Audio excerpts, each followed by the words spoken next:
Good evening, everyone. Can you hear Good me? evening. Okay. Hi, Jackie. Good to see you, or good to hear you. You too.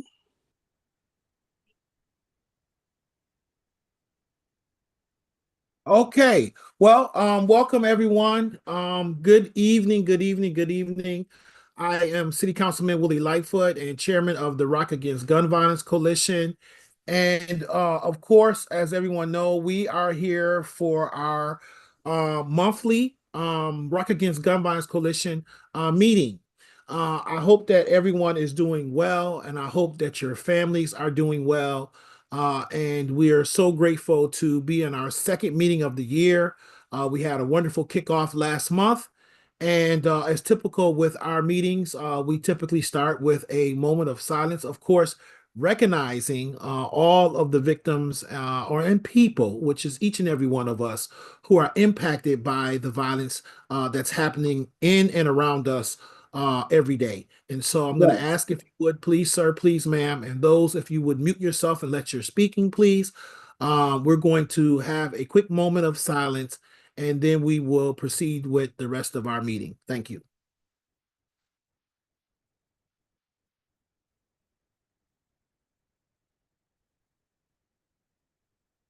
Thank you. Um, Hopefully those of you who are recovering from the game last night, hopefully I know we probably have some happy people and maybe some unhappy people with the way that the game went last night, but I hope you all enjoyed the Super Bowl last night, and if not, hopefully you had a nice quiet evening. These meetings are also just for the purposes of those who may be watching and or sharing, because you can share. These meetings are being streamed live on the City Council YouTube page as we speak. And those meetings, if you so choose to right now, you can share this to particular family, friends, or circles that may be interested in this topic. We have gone to we typically have hybrid meetings where we're meeting in person at City Hall in the City Council chambers and of course streaming and on Zoom. But I've decided, since the weather has been so unpredictable, and we are actually having a winter in Rochester this year. I think I've shoveled and snowblowed more this year than I have the last 2 years. So I didn't want to take a chance and it possibly the weather be bad and be pulling people out in such conditions. So I would say that you can pretty much you know schedule for the fact that or prepare for the fact that we will probably for the winter months be on Zoom only. So be looking for next month's meeting to probably be Zoom only. And then hopefully as the spring kicks in, we'll be back to our hybrid meetings. So you should have gotten your agenda. Dassie does a very wonderful job. Her and Andre, as well as Kathy, do a good job at putting together our minutes and getting them out to you. And you should have minutes and should be fully up to date on everything real time that's happening with the Rock Against Gun Violence Coalition. And of course, I'll update you as we go forward in my particular presentation later.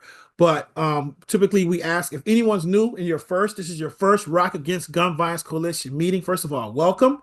And the agenda should be in the chat, and you should have received it by email. If this is your first Rock Against Gun Violence Coalition meeting, I would ask if you would, please, sir, please, ma'am. First of all, welcome, and would you unmute yourself, introduce yourself, and tell us a little bit about yourself?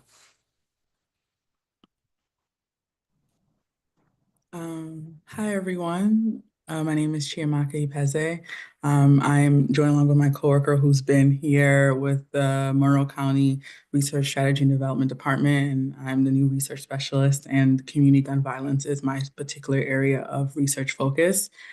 So I'm joining the team. Sorry I'm late to the bandwagon, but really excited to be here. And I've been watching your meetings on YouTube, actually, so I'm familiar with a lot of faces, even though I haven't met a lot of you. 101, but I've been keeping track. So just excited to be here and to listen. Awesome. Welcome. Welcome. Anyone else? First meeting. Good evening, everyone. My name is Stefano Napolitano. I am honored to be the fire chief for the city of Rochester, and having the opportunity to serve 511 of the greatest firefighters and civilian staffers. It's an honor to be a part of this group. Similar, I've watched YouTube videos, and I was able to attend the conference, which for me was, I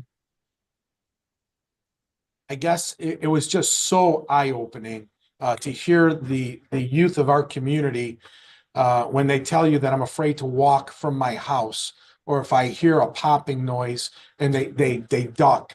And that just was so profound to me that I said I have to be involved with this. And on the other side of the house, my firefighters are the ones tending to these victims of gun violence.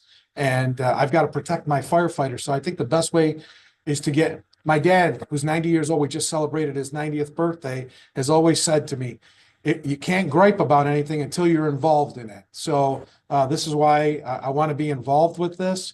I want to learn more. I want to see how I can advocate, what I can do to help get these kids away from the streets and get them in my fire department, and to contribute to the city, contribute to society, and not be a victim of people who are doing bad things. So I appreciate the opportunity to be here. Thank you, Chief, and welcome. Anyone else? Maybe their first time attending a Rock Against Gun Violence Coalition meeting? How you doing? My name is Mike Patterson. Hey, Mike. I'm here on behalf of my organization, MPP 360, which stands for Motivating People with Paralysis. And we kind of geared and focused towards individuals in Rochester who've been paralyzed from gun violence. So thank you for the Welcome. invite. Welcome, welcome. I think we got you coming back probably again at another one of our meetings, Mike. We had you on the agenda first meeting, I believe, but our communication got kind of crossed. But we're going to have you back at one of these up and coming meetings soon to dive a little more deeper into what you do. Okay. All right. Thank you, sir. Appreciate you. Is there anyone else? Okay. All right. Wonderful. Well, we're going to get right into our agenda. Our meetings are pretty set forward. A lot of information is shared at these meetings. I'm not aware of any other city format or opportunity platform where we have this amount of group, this particular type of group together, and where this much information is publicly being shared. Like I said, all of our meetings for years since the pandemic have been streamed on the city council YouTube page. So whatever is not shared and with people who are not attended can go back later and watch and or share to their particular circles whenever they so choose. I also want to pause for a moment because we do have Council Vice President Lachey Harris on the line as well. I want to give her an opportunity to address the group as well. You have to forgive me. I'm a little under the weather. I have the flu. So thank you kindly for allowing me to speak about everyone. I would say be well and be safe and consider wearing your masks because I got caught off guard this time. That's why I'm sick now. So I'm happy to be here to support Councilmember Lightfoot in these efforts. Thank you. Well, get well soon. And this is another reason why we're doing Zoom too, because there is, a lot going on, a lot of things floating around there. And we want, everybody, we don't want to miss a meeting. We want you to be able to come, but we want you to be feeling comfortable and safe. So we'll go right into the agenda. We typically have presentations we'll start with the Office of, is Zeke here? Office of Violent Prevention, or is anyone here from the Mayor's Office of Violent Prevention? Okay. We'll move on to Police Department. Captain Mura, sir, you're up. Good evening, Councilman. Good evening to everybody here. It's good to see everybody again. I'll get right into it and I'll get into my normal stats that I give you for January. So unfortunately, in the month of January, or to date, I should say, we've had 4 homicides so far this year. We've had 13 shootings with 14 victims. The median age was 27 years old of the victims. For the month of January, RPD took 50 handguns off the street, 15 long guns, 3 ghost guns for a total of 68. We had 37 individuals charged with criminal possession of a weapon in Monroe County. Of that 37, 11 individuals were held without bail, which is 30%. 20 individuals had cash or bail set at $5,000 or less. That's 54%. And 6 individuals were released with non-monetary conditions, so no bail. I sent an email that you will all be receiving. Dazzy has it right now, and you guys should be all getting it shortly. The other statistics that I have are demographics for everybody that was arrested on those charges. The vast majority were from the city of Rochester. We have 1 individual from Rush, a few out of state, 1 from Batavia, 1 from Chile, and I believe 1 from Greece. 3 of the individuals were females.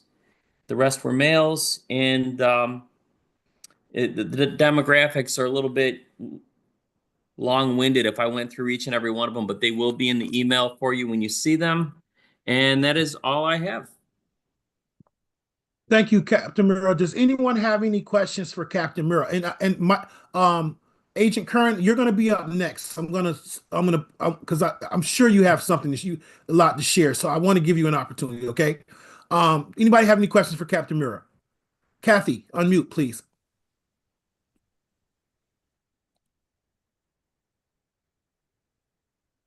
You're muted, Kathy. Sorry, Captain Mira.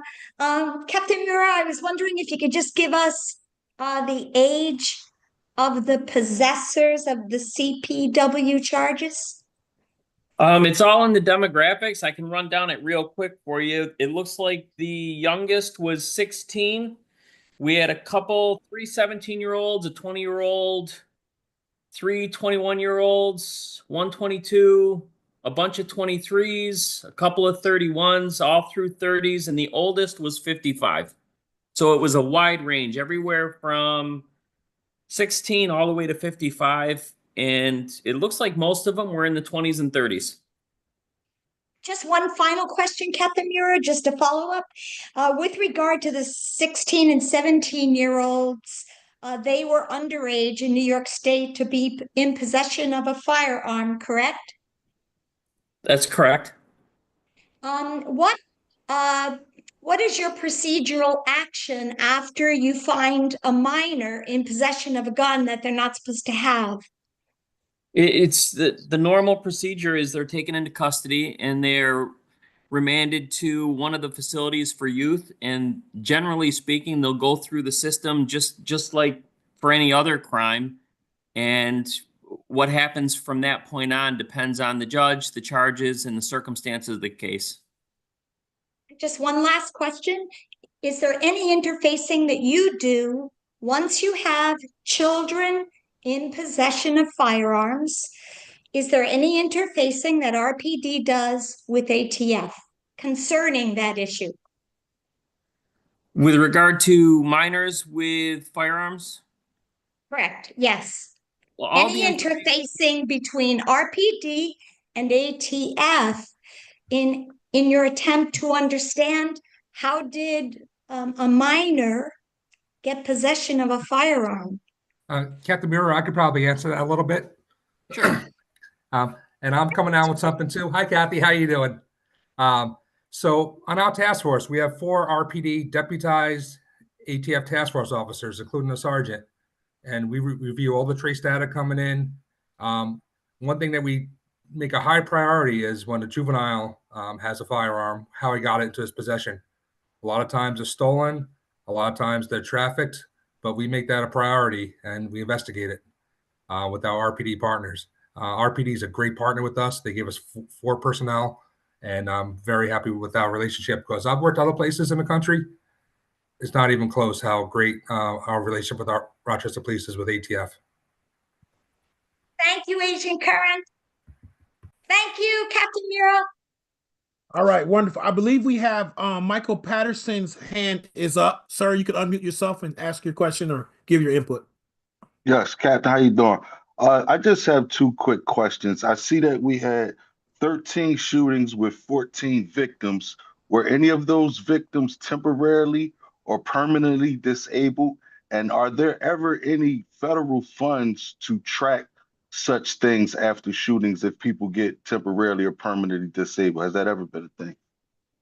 I don't know about federal funds. I know at the state level, we have funds that are specifically earmarked for programs such as that to look at the statistics on victims and the type of injuries that they've sustained and things of that nature. But I couldn't go into too much detail because I really don't know the answer in real detail for that. And I'm sorry, I lost track of the first part of the question. Could you please repeat the first part of that? Yes, I was just saying, out of the 14 shooting victims, did we in fact know if any were temporarily or permanently disabled from those shootings? I got you. I could get that information for sure, but I don't have it at my hands right now. Thank you. I think that's going to be one of the things our data committee is working on gaps. And I can see that as one of the areas that our data committee is definitely going to be looking at and addressing as we begin to iron out how we're going to fill these gaps in data. So, and I know, Captain Murray, every time you come, we're just adding to your data list of things to because more we delve into this conversation and this work, the more information we see that is not always readily available. And that's no fault of necessarily any particular person. I just think that we're really just starting to realize this group and wanting to really make sure that we connect the dots, if you will. And there are a lot of connectivity points in regards to the violence that's happening in our city. And then, once we start to peel the layers back of this story, because there's a story at the end of each one of these situations, and we tell these stories, we're finding that there's more elements and components, and so we're working very hard. And there's a data committee subgroup that's been working to, and that's one of the things, Michael, I'm glad that you brought up, and of course you have expertise in that area of dealing with persons with disabilities and who have been impacted by physically, and not just emotionally and mentally and psychologically, but physically by gun violence. And so we appreciate what you're bringing to the table in that space. Kathy, you've seen you unmute. I just thought that maybe the Department of Public Health would also have that information. I don't know if they're tracking it. Don't know, but we will definitely continue to work with the data committee, and also, if Captain Murray, if that's something that can be as readily available that you're willing to share in part of your report that you send out to us monthly, that would also be helpful as well. Sounds good. I have no problem doing that. I'll look into it and find out what kind of information I can get. Obviously, victims' identifications and things of that nature would be left out, but I could give you numbers and severity of the injuries. Yes, much appreciated. I'm sorry, who's that? This is Ruth. Oh, hey, Ruth, how are you? Yeah, fine. I have a question for the police captain. I would like to know if for the 16-year-olds, and if they have children that's that finding with handguns that's under 16, are these kids being reported to CPS so that they could go into the home and find out what's going on in the home and why this child has a gun that he's not supposed to have?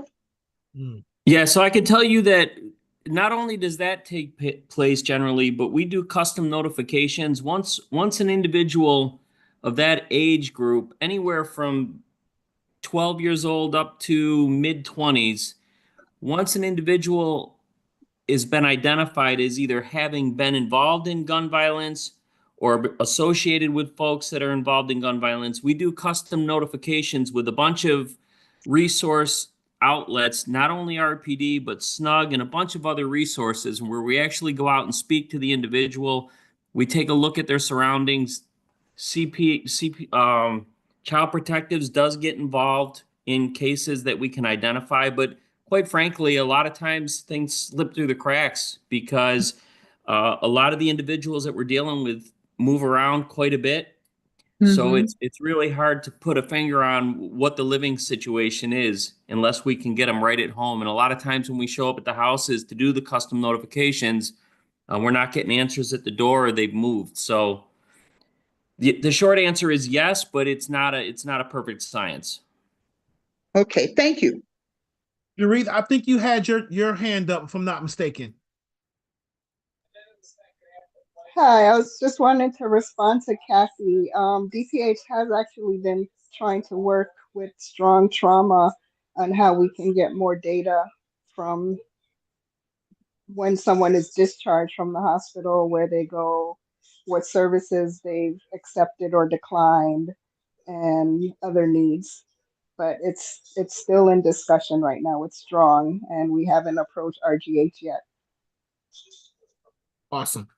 Awesome. So it's on the radar. All right. We're going to move along to Agent Curran. Hey, good evening, everyone. Thank you for having me here. And it's been a while. I appreciate being back here. I missed all you guys. But I have a couple things. One thing we've been seeing a lot more of is machine gun conversion devices. And what these are, they're called Glock switches on the street. They fit on the back of a Glock pistol and make a regular handgun fully automatic. We just had someone in federal court get sentenced to 70 months for selling them. He was selling them in the suburbs, but it affected the city of Rochester. We also, in talking about juveniles, we had a substantial seizure in one of the neighboring counties working with the sheriff's office. Someone had over 400 of these machine gun conversion devices in his possession. A juvenile was 16 or 17 years of age. So we worked with the sheriffs and charged them with state charges, but that was a substantial seizure of these. Every one of those is considered a machine gun of those conversion devices. So we got these on our radar. We're working, we got a couple active cases that we're going on as well. So we're doing everything we can to get these off the street. They're very dangerous. When we put these on a firearm, we've done some demonstrations for the media. It makes the firearm that much more dangerous because there's no way even a trained person with firearms can control shooting these, and you can get 15, 20 rounds off in a second or two. And these are very dangerous. So we're working on them. And just want to stress to everyone that we're doing everything we can about these. As far as specific numbers, I'd have to get back to everyone on that because that's probably going to be the next question.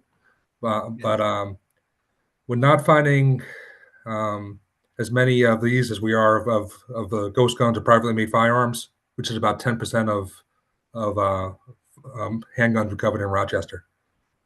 A lot of good information I just want to share with everyone. So ATF on our website just released the National Firearms Commerce and Trafficking Assessment, volume number 4.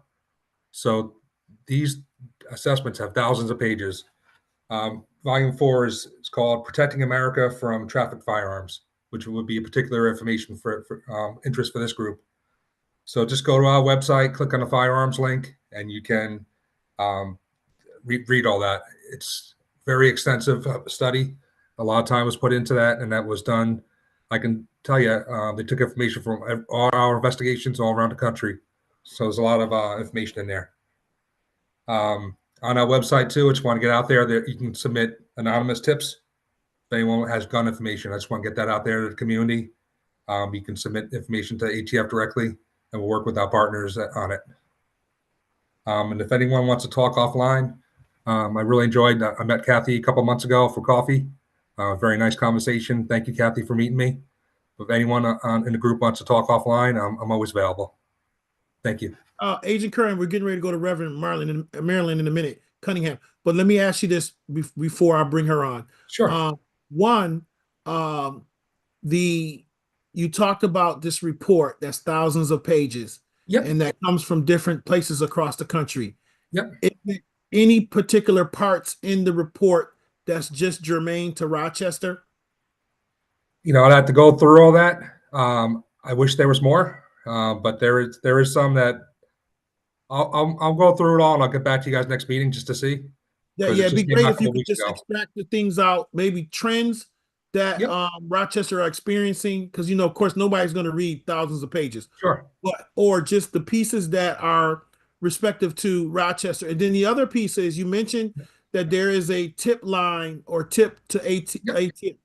What is that? What is that line? How does people tip ATF? So go to www.atf.gov Uh-huh. and there's a link on there for anonymous tips. Okay. And you can put it right through the website. Got you. That's the best way. Reverend Cunningham, go ahead. You have the floor, ma'am. Yeah, my question is this, it's frightening listening to this. And I'm just wondering, do you guys have an idea where you were talking about rapid firing mechanisms? Do you have an idea how these are coming into our city? Sure. A couple of different ways. Some people make them on a 3D printer. The case where that juvenile had over 400, those were made on 3D printer right in his house. It does not take a tremendous amount of time. Also, people get these imported from China. They'll advertise them on either the dark web or different websites, and they'll come in right through the mail. We work with our postal inspection partners on that, and also Customs and Border Patrol as well too. So we've been able to intercept quite a number of these, but some still get through. At what point are you all able to go in and check or to investigate to go if you all have this knowledge, and it seems like you do?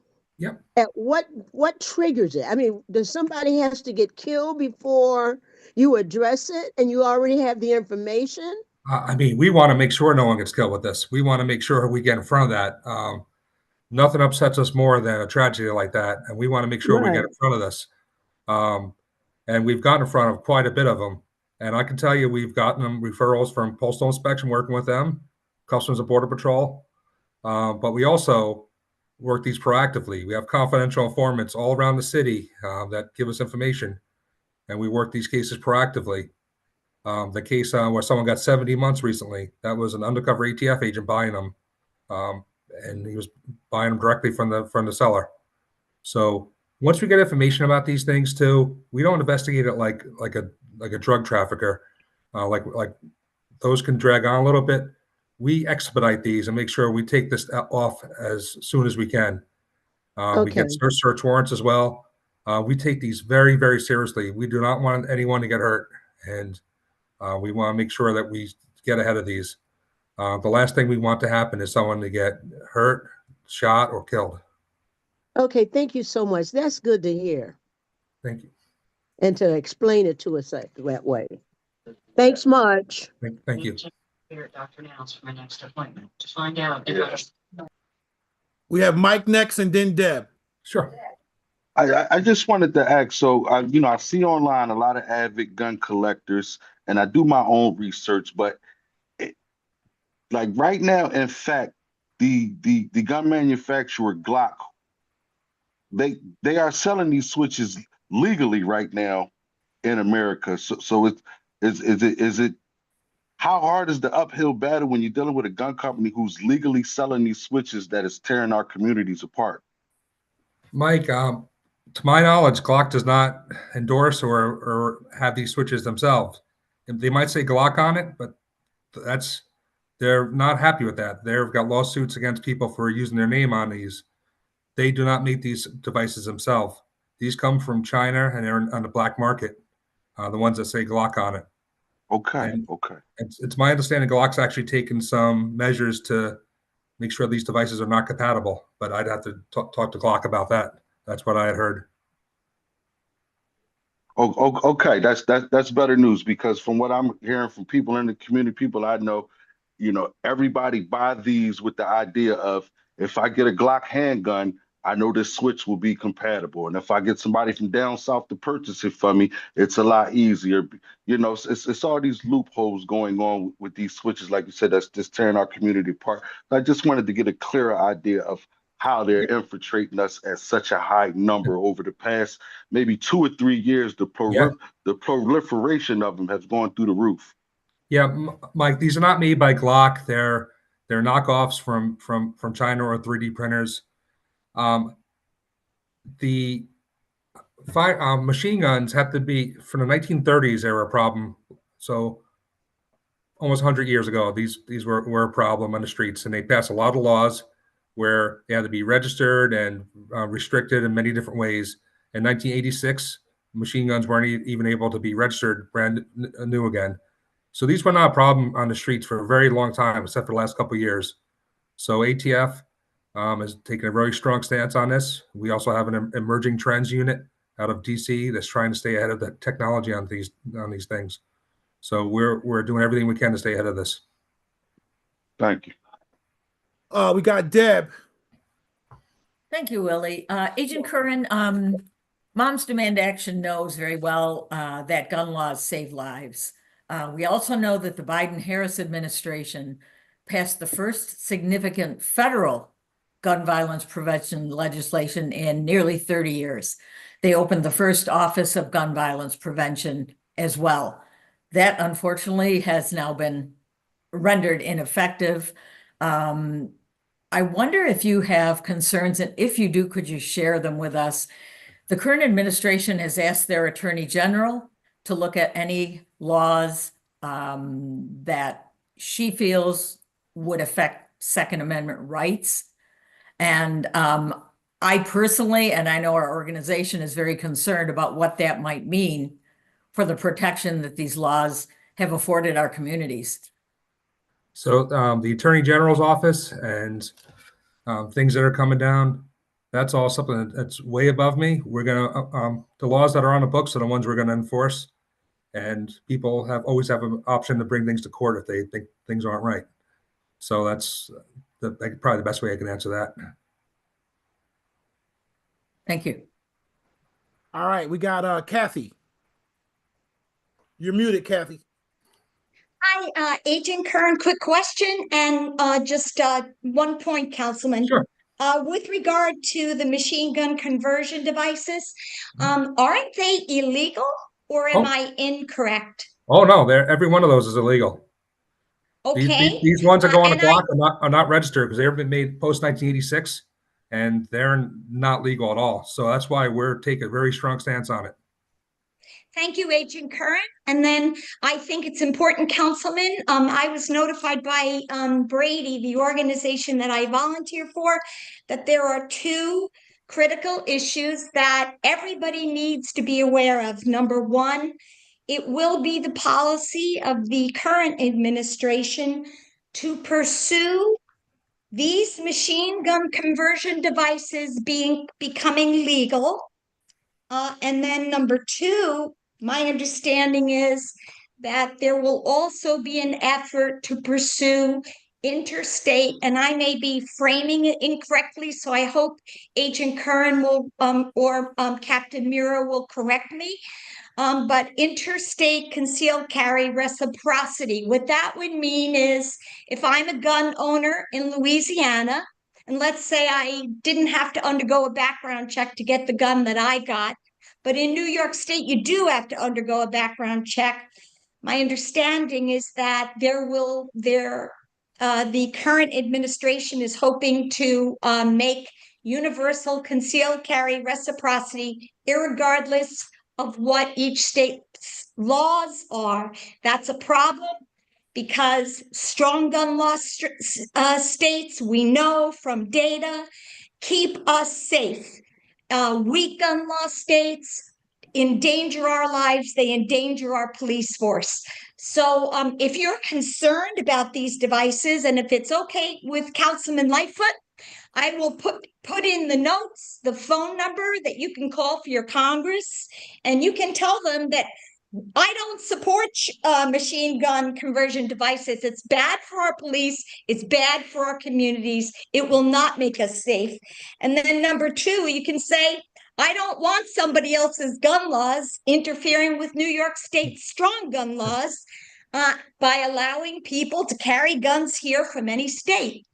So if you feel that way, you can contact your congressman. I'll put it in the notes for anybody that wants to. And Kathy, I just want to add, the laws on the books, yeah, those are illegal. And as far as the interstate stuff you're talking about, we have not gotten any guidance. It's not the law right now. And I've been an ATF agent almost 30 years. Stuff that's been talked about left and right. And I just concern myself with what the laws are right now. And that's all I can do. I understand, Agent Curran. I understand. And you're doing a great job. Well, thank you. All right, appreciate it. We're going to close this particular part. I believe we captured those questions for Agent Curran. We're going to move. Thank you, sir. Thank you. I really appreciate you and your attendance here. I've often said, of all the years that we've been doing this, Agent, of course, Captain Muir has been a day one with RPD, but to have ATF at this table, the fire chief at this table, and all of you in your respective places, you know, I often say we have heavy hitters at the Rock Against Gun Violence Coalition. You know, if we can't figure it out, then, you know, I think, you know, we got a very serious problem as far as not that anyone can figure out gun violence in America, but I'm saying, you know, our solutions have been impactful in this community and this region. And I believe that we're a part of, we hear various ones, the mayor included, talk about the decrease in violence and gun violence in our city. Well, this coalition, I believe, is a part of the solution. We're a part of that. You know, we've been working on this for, and we don't look for pats on the back and we don't look for press conferences, but we know we've been working on this work collectively for many years. And we do it behind the scenes, but we do it consistently. And all of us work. It's a collective. It's not one. It's not just the police department. It's not just the mayor's office. It's not just one entity. It's the collective that's going to rid gun violence within our community. So I appreciate you, Agent Curran, for your support. And you've been, since you've been a part of us and our family, you've been consistent. And thank you, sir, for that. At this time, we're going to go into the crisis intervention with Ms. Hinton Williams, please. Thank you, Councilman Lightfoot. Good evening, everyone. My name is Aaliyah Hinton Williams. I am with the City of Rochester's Crisis Intervention Services Unit. And if you don't mind, Councilman Lightfoot, just want to give a brief program description so people understand what Crisis Services does. Sure. We have 3 teams that fall under our unit, and they provide supports and services to community members experiencing crisis, trauma, and victimization. And so we have the 3 teams that include our homicide response team, and we respond to every homicide scene that occurs in the city of Rochester, and we offer those family members emotional and mental support at the time of the homicide. And then we're able to connect them back to our community support counseling team, who is going to make sure that that family has all of the resources that they need. In addition, the community support team also provides victim assistance, case management, resource connection, and navigation. And then the 3rd team is our person in crisis PIC team. That is our team of first responders that respond to various types of crises in the community. And our crisis services supervisor, Leslie Gordon-Ogden, who's on the call, will provide the data for the PIC team. But in the month of January, our community support team provided service and assistance to a total of 204 victims. And the top 3 areas served were 14609, 14611, and tying for 3rd place is 14621 and 14613. The homicide response team provided services to the 5 homicides that occurred in the month of January. Leslie, can you do the PIC data, please?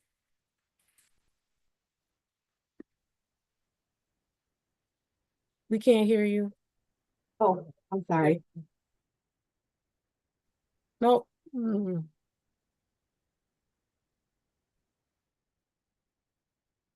No.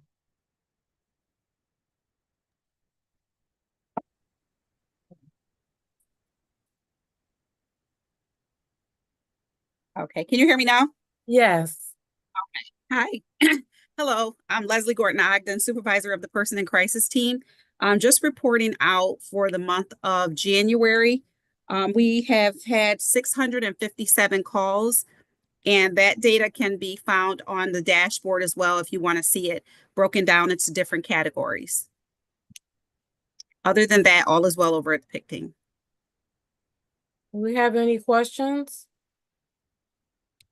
Yes, we have Reverend Marilyn. You're muted. You're muted, Rev. You're muted, Rev. Right. Yeah, I wanted to ask, is this broken down? Do you know how many children are recorded? How many youth are involved, or this not broken down that way? Yes, we do know that information internally. We don't usually report that out at the meetings. Okay. Is it on your website? No, it's not, unless it's a So PIC. it's If it's a PIC call, it's on the website. okay. All right. Okay, thank you. You're welcome. Yeah, Rev, part of our data committee is working with, we're getting ready to put together a group where we're going to be talking about having a conversation about shared data. So that's a conversation that we're going to have, and we're going to see what that looks like to be able to do that, because in every one of these meetings, there is a question about certain data. What data from this group, from that group, from this organization, from that organization, what can be shared, what can't be shared, demographics, et cetera, further. And we always find that there's something that's not readily available, or can't be shared, or is not being shared, or whatever. And so, and that's for various reasons. And we don't know what, oftentimes we're not saying that we, blaming anyone for not having certain information, but we're just saying as we go out, maybe there's a way where we can share data where some of these points that are very critical and important for tying those dots together and connecting those dots, we can have an opportunity or a way where we're able to share that data all in one particular place, instead of ATF has their data over here in their website, and then the city has the open data portal over here in their website, and the county has their information, you know what I mean? And so it's just it's kind of all over the place, which and we're trying to figure out ways where we can have shared data points. Well, the reason why I asked that is because, I've, been in groups and where they were talking about children that have been affected by different things. So I was just wondering, I think they've got great record keeping here, but I was just wondering if it was broken down to the point that we have records of how many children, how many of these numbers included children. Yes, understood. And that's the only reason why I'm asking that. But thank you so much for explaining it. Yeah, no, I understand that, and that's my point, though, that there are so many groups out here who are doing the work, and the data could help them, with how they, more tailor their work. And it's, for instance, she gave out some very interesting, which is one thing we asked in this meeting, one thing I've been pushing for is making sure that services are being provided to the most needs. And so that's by zip code. So like she said, top zip code was 14609. So in my opinion, at this point, because that needle shifts from week to week, from day to day, from month to month. So at this point in time, 09 is most impacted, right? So, and then now you can look at 09 and go, now I can see my wheels are turning to say, okay, I can see Joseph and the GIS kids saying, okay, what's happening and how are the kids being impacted in the libraries and et cetera in 09. And then I can see, Captain Murrah and them saying, okay, what guns and whatever's being trafficked in 09. And then, I mean, so everything, when we have a center focus around, just that data point itself, helps us to pull out those other data points, which helps other organizations, such as maybe Rev, the group that you might have been with, which was focusing in on children. But everybody has a focus point. And then I can see Chief saying, the fire chief saying, hey, how are my fire trucks responding in that area in 09? What are they going through? What are they experiencing? What are they seeing? And then we can tie all of this, and then resources, in my opinion, should be targeted to the areas that are being most impacted at times. And when we can start tracking this thing in that manner, I think we're going to be more effective, overall, collectively, in all of the resources that we all provide. So agreed. And thank you for the question. Thank you, Aaliyah. And Councilman, if I could just say Absolutely. one last point. And the work that we're able to do in crisis services is directly attributed to the very strong and impactful partnerships that we have with many of the folks who and departments that are on the call, including the Rochester Police Department, the Rochester Fire Department, AMR, Rise Up Rochester, Office of Violence Prevention. All of our work is done in direct partnerships with these entities to make sure that we're reaching as many community members as possible. Thank you. Thank you. All right, we're going to move. Time's going away pretty quickly for us tonight, but I thank everyone for the detailed information and the questions. Enjoy all of the questions. They're very helpful. We're going to move into our committee reports. Media, is VP Harris still on the line? Let's see here. All right. Advocacy. Anyone want to speak up for advocacy? I don't believe I see. I know Kathy's on that committee, but I don't see President Melendez here. We have a meeting coming up. Gotcha. Okay, wonderful. Okay, good. Youth, I see. I know Ruth was on the line. Ruth, you still there? Yes, I am. Okay. The only thing I have, and I will apologize for not being more informed and more informative this first part of the year, but have some crazy stuff going on in my life too. And but the only thing I have is what Dazzy sent me, was that we're going to be deciding on who's going to get these awards. Yes, scholarships. Yes. Yeah, the scholarships. Okay. Yes. And that's all that I have. I want to say that I have to get with my co-chair and we're going to set up a meeting. What I am looking forward to doing is adding youth to our youth group. So that we can move forward. Maybe by the end of March, we'll have more youth that is participating. Okay, sounds good. Thank you so much for that. And in my report, I'll be speaking a little bit to what's happening in the youth and what our next steps are concerning the youth in our second youth conference that we want to do this year as well. VP Harris, you had your hand up, or I saw you had no report in the chat. So I think that's what she just wanted to say, that in the chat, that she said she had nothing to report on the media. And then we just heard from youth and advocacy is going to be meeting and resource. The resource committee is still pushing forward with our resource guide and creating that. I'm hoping to have that completed in a few months. We have another meeting coming up on next Tuesday. Thank you so much. I'm so excited about that. That is the 7, and we'll go over those once again. You should have seen them in your notes, in your minutes, of the 7 things that we're looking to accomplish this year, and that is at the top of the list of the resource guide. So thank you, Aaliyah, for leading that effort, and we look forward to, and if there's anything that you need to get that, just let us know. Eradication, is Tanios on the line, or anyone on the eradication committee? I'm here, Councilman. Is Tony on? I see you. There you go, Commissioner. Hey, how you doing, VP? Good to see you. Good. I'm doing good. No, we don't have any updates outside of what Tony's provided as far as the victim letter he provided back in October. We're going to be meeting probably next month, so we'll probably have more updates then.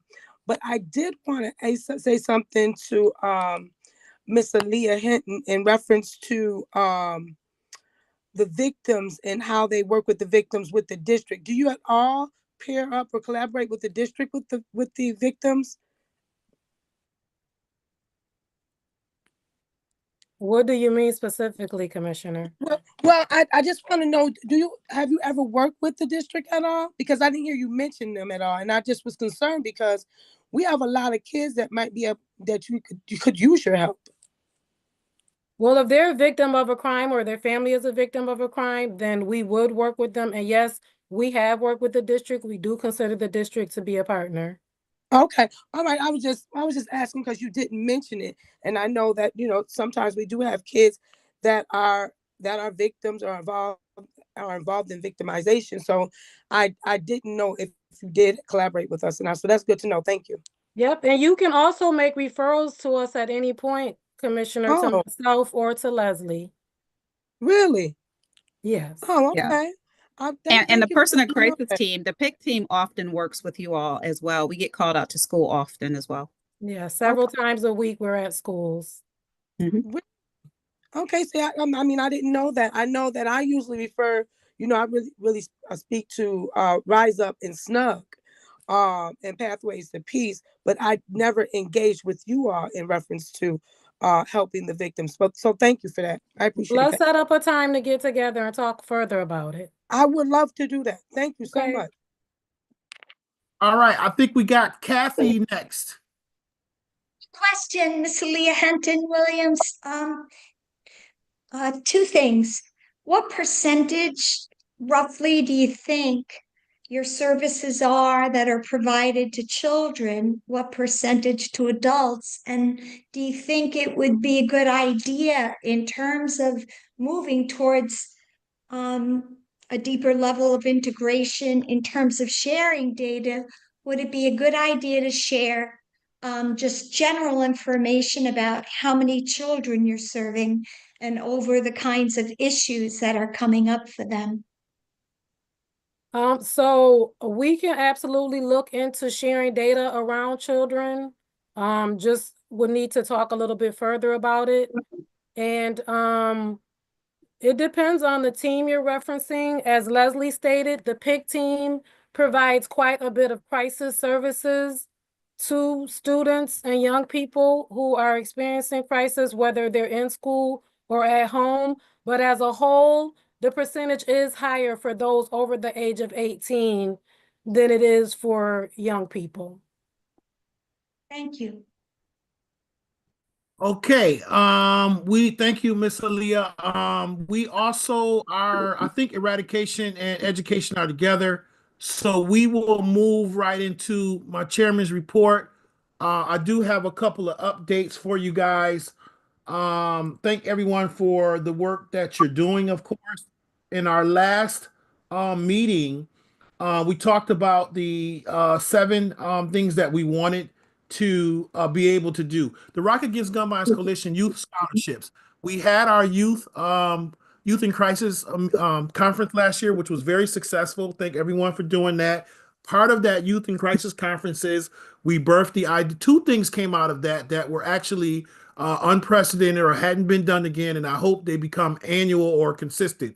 One through Commissioner Jacqueline Griffin. She as a result of us giving the kids the incentives, she went to her body and they created a half of a credit for kids that are attending these types of events, that they would receive a half a credit for attending those events towards their graduation. Right. So that was pretty cool. And that's something that was put in their policy. So we were grateful that that kind of came out of this work. And then also one of the incentives was we were giving myself through my member items 5 $1,000 scholarships to 5 recipients who met the requirements that we put out there forth. Yet today was the day of the last day of the submission for applications for them. I think we have over, I think Dassy, was it 9 or 10 applicants? Now I think we're at 14. I'm not sure if they're all complete, but I think, well, we have 14 as of now. Some of them, a few of them might have missing information, but some of them got back to me. So the number is 14 right now. Wonderful. So we have, thanks to help for everyone who's been putting out the information, but especially to WDKX, who has been very, very helpful in us pushing out the information to the community, as well as all of you. We have 14 applicants. We will be getting together with the youth committee on this Wednesday to go over those submissions, and we will choose 5 individuals that will receive those $1,000, 5 $1,000 scholarships. They will, and I believe, if I'm not mistaken, this is the first that council has done anything of this nature that I'm aware of, at least since I've been on council. And so when I'm hoping that, it would something that catches on and that it will continue even after I'm gone. But we look to do that again this year, as well as we're going to be notifying them next week, those winners, and they'll be mentioned on the radio, as well as they're going to be, them and their families will be invited to the city council meeting this month. And then that's when those awards would be distributed to those 5 recipients. So the scholarship thing was a success. We did have to push the date out a little bit, so to give people a little more time, but we wanted to get as many applicants as possible. So I'm glad that we got 14 because I think that's awesome. So then another piece was the excuse me one here, let me just get to my page. Okay, the Brady gun trace data report. So we express our wanting to the administration to do another gun trace data report. As you all recall, that Rochester is one of 5 cities that have this, and we in getting it, and now we're working to get another one, and we've asked the administration to extend the memorandum of agreement with Brady and RPD in the city, and they have said that they're willing to do that. We have since President Miguel Melendez isn't here, I'm giving this update. I got an email from the mayor and his administration that there's a meeting together for March 5th with myself, him, Brady, individuals, and RPD. So we're meeting on March 5th. And that's what the process was last time. We met, the same group met before. We ironed out details. Basically, after that, the report was put into motion and was done a few months after that meeting.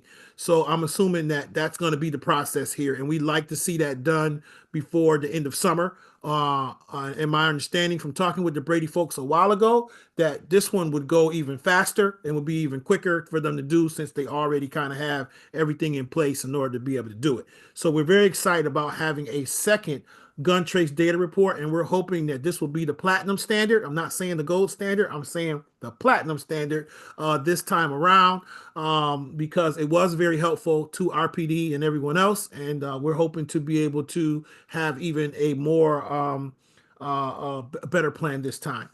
Kathy, you had your hand on that particular situation. Go ahead. Yes.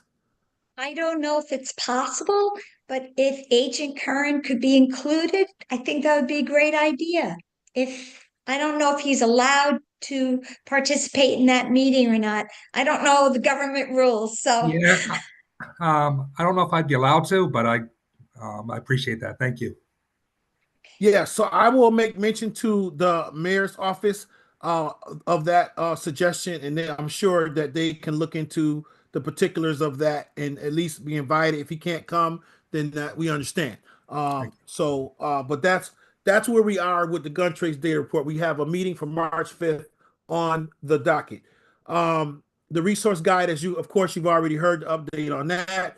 The Rock Against Gun Violence Youth Conference, I'm going to be saying that probably by next month. I'm going to be encouraging the youth committee after we finish this scholarship. I wanted to get that done first for us to start getting together next month and start planning for the next conference. And so that'll start in the month of March. We'll get that rolling, and whoever wants to be a part of that under the direction of the Ruth and Septimus who run the youth committee, where we worked out a lot of things from the last time, and we know we got a good template for this time around. So we're excited about that.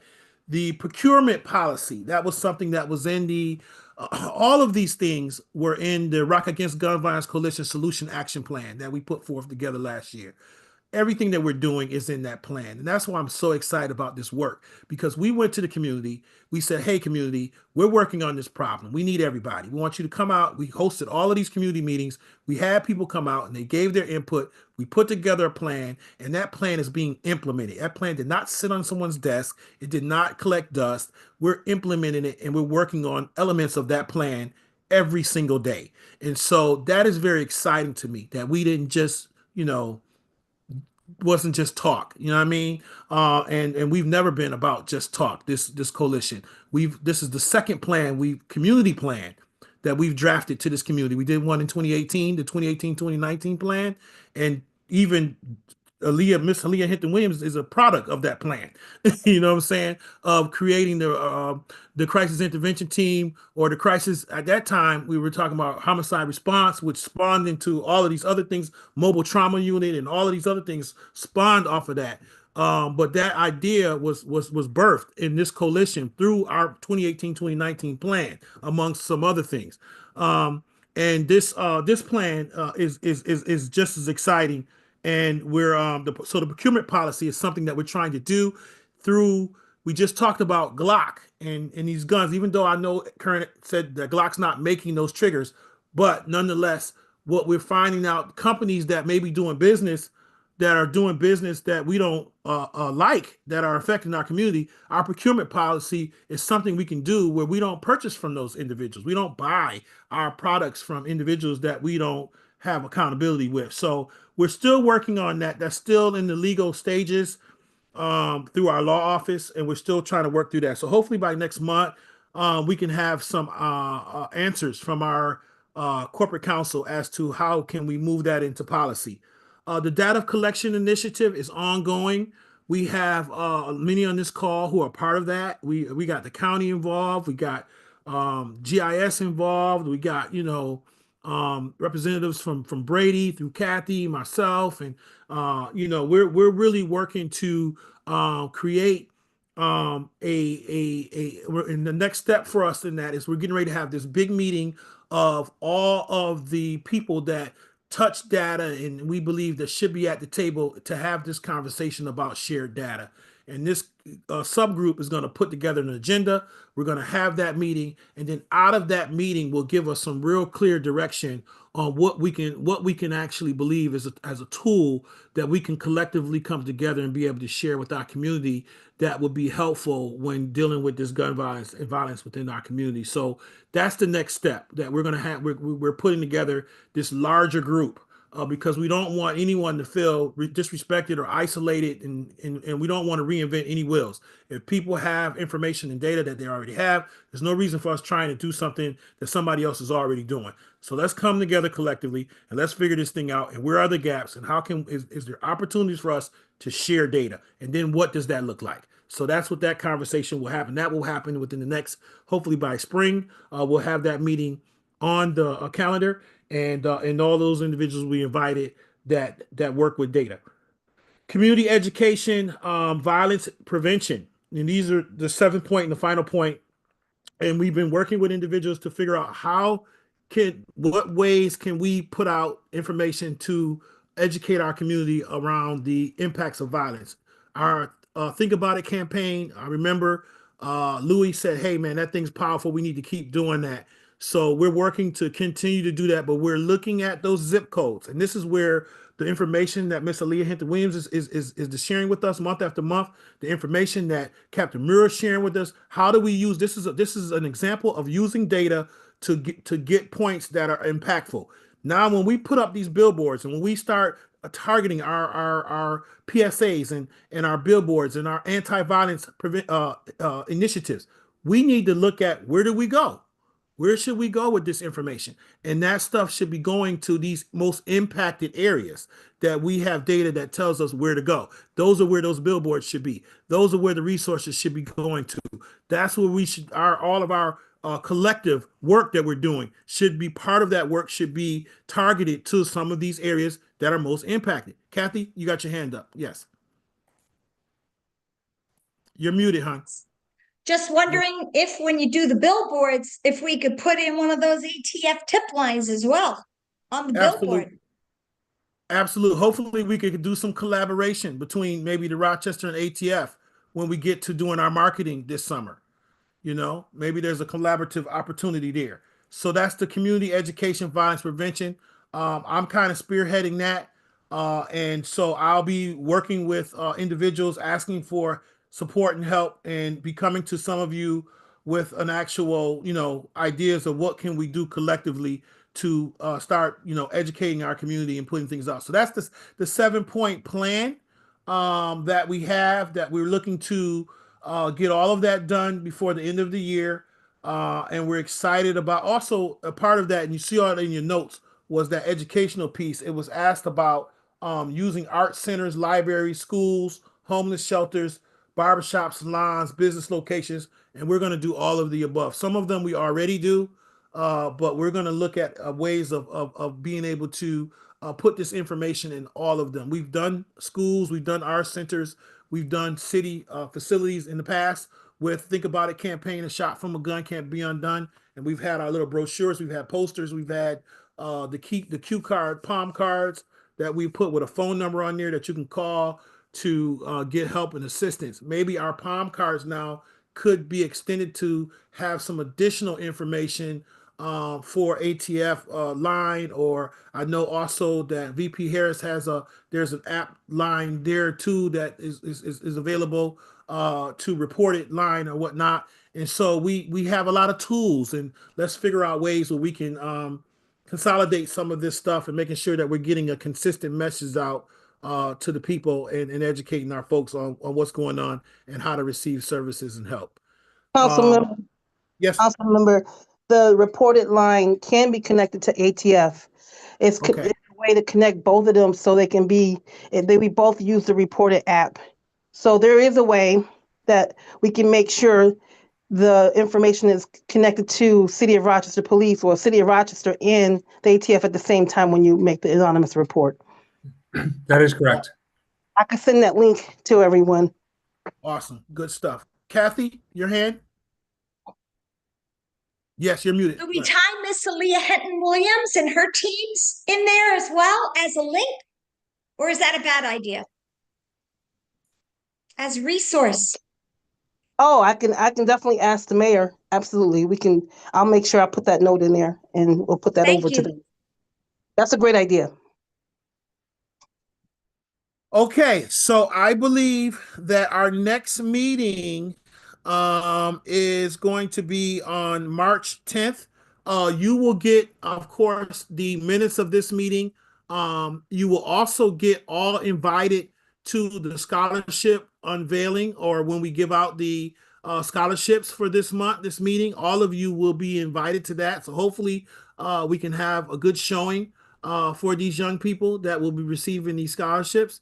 And I appreciate all of the work, the questions, the input, and everything from each and every one of you, and the spaces that you work in every day. And if no one else has told you this, I want to say I appreciate you and thank you for everything that you guys do. Okay. It is a little bit over our time. I apologize for going a little over, but I do believe we covered a lot of ground tonight, and a lot of information is going. So let's continue to fight the good fight, and keep yourself safe. Until we meet again, I see you guys again. May God bless you. May God keep you. Of course, as always, our prayer. Blessings. Good night, everyone. Everybody, thank you. Good night. Night.